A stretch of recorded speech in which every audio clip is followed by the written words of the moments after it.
ভারত ও পাকিস্তানের মাঝে যুদ্ধবিরতি চললেও যেন কমছে না তাদের কূটনৈতিক উত্তেজনা। দেশ দুটি সরকার এবার নিজ নিজ দেশে পরস্পরের হাইকমিশনের দুই কর্মকর্তাকে পাল্টাপাল্টিয়ে বহিষ্কার করেছে। সেই সাথে ২৪ ঘন্টার মধ্যেই তাদেরকে দেশ ত্যাগের নির্দেশ দেওয়া হয়েছে। এতে চলমান উত্তেজনা আরও তীব্র হতে পারে বলে ধারণা বিশ্লেষকদের। আরও জানাচ্ছেন এসআই রাজ।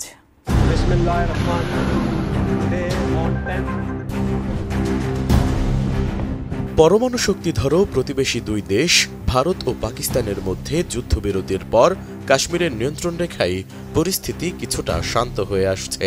উত্তেজনা আর না বাড়ানোর জন্য উভয় দেশই নিয়মিত একে অপরের সঙ্গে যোগাযোগ রাখছে। তবে এর মধ্যেই আবারও কূটনৈতিক সংঘাতে জড়িয়েছে ভারত ও পাকিস্তান। গুপ্তচর বৃত্তির অভিযোগে উভয় দেশই একে অপরের হাইকমিশনের কর্মকর্তাকে বহিষ্কার করেছে। মঙ্গলবার এক প্রতিবেদনে এ খবর দিয়েছে দ্য এক্সপ্রেস ট্রিবিউন।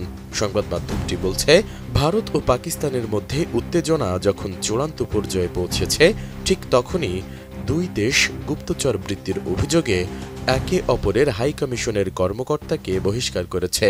আর এই পদক্ষেপ উভয় দেশের মধ্যকার দ্বিপাক্ষিক কূটনৈতিক সম্পর্ককে আরও জটিল করে তুলেছে। মূলত কর্মকর্তা বহিষ্কারের এই পাল্টাপাল্টি পদক্ষেপের শুরু হয় ভারতের পক্ষ থেকে। দিল্লিতে নিযুক্ত পাকিস্তান হাইকমিশনের একজন কর্মকর্তাকে কূটনৈতিক মর্যাদার সঙ্গে অসামঞ্জস্যপূর্ণ কার্যকলাপের অভিযোগে পার্সোনা নন গ্রাটা ঘোষণা করে ২৪ ঘন্টার মধ্যে দেশ ছাড়তে বলা হয়। সব মশার বিরুদ্ধে সুরক্ষা দিতে এলো বসুন্ধরা এক্সট্রিম অ্যারোসল। মশার বিরুদ্ধে এক্সট্রিম সুরক্ষা।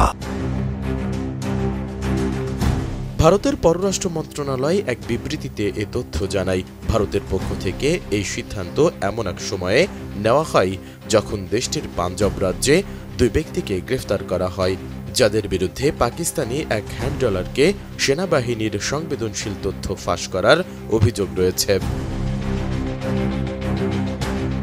পাঞ্জাব পুলিশ জানায়, আটকদের একজন পাকিস্তান হাইকমিশনের এক কর্মকর্তার নির্দেশে সেনাবাহিনীর চলাচলের তথ্য পাচার করছিল। এই অভিযোগের পর ভারত পাকিস্তানের ভারপ্রাপ্ত হাইকমিশনারকে ডেকে আনুষ্ঠানিক প্রতিবাদপত্র হস্তান্তর করে। এদিকে পাল্টা পদক্ষেপ হিসেবে পাকিস্তানও একই দিন সন্ধ্যায় দিল্লিতে নিযুক্ত ভারতীয় হাইকমিশনের এক কর্মকর্তাকে বহিষ্কার করে। বহিষ্কৃত ওই কর্মকর্তার নাম শঙ্কর রেড্ডি চিন্তালা। এক বিবৃতিতে পাকিস্তানের পররাষ্ট্র মন্ত্রণালয় জানায়, শঙ্কর রেড্ডিকে পার্সোনা নন গ্রাটা ঘোষণা করে তার পরিবার সহ ২৪ ঘন্টার মধ্যে দেশ ত্যাগ করতে বলা হয়েছে। ভারতীয় ভারপ্রাপ্ত হাইকমিশনারকে ডেকে এনে একটি প্রতিবাদপত্র হস্তান্তর করে পাকিস্তান, যেখানে অগ্রহণযোগ্য কর্মকাণ্ডের তীব্র প্রতিবাদ জানানো হয়।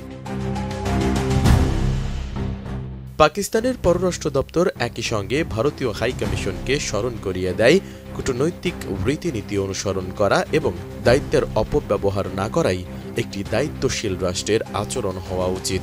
অন্যদিকে পাল্টাপাল্টি এই বহিষ্কারের ঘটনা এমন এক সময়ে ঘটল যখন পরমাণু অস্ত্রধারী এই দুই দেশের মধ্যে সীমান্ত সংঘর্ষ, অস্ত্রবিরতি লঙ্ঘন এবং ক্রস বর্ডার হামলার অভিযোগে উত্তেজনা চরমে রয়েছে। এসআই রাজ, ডেস্ক রিপোর্ট, এটিএন নিউজ।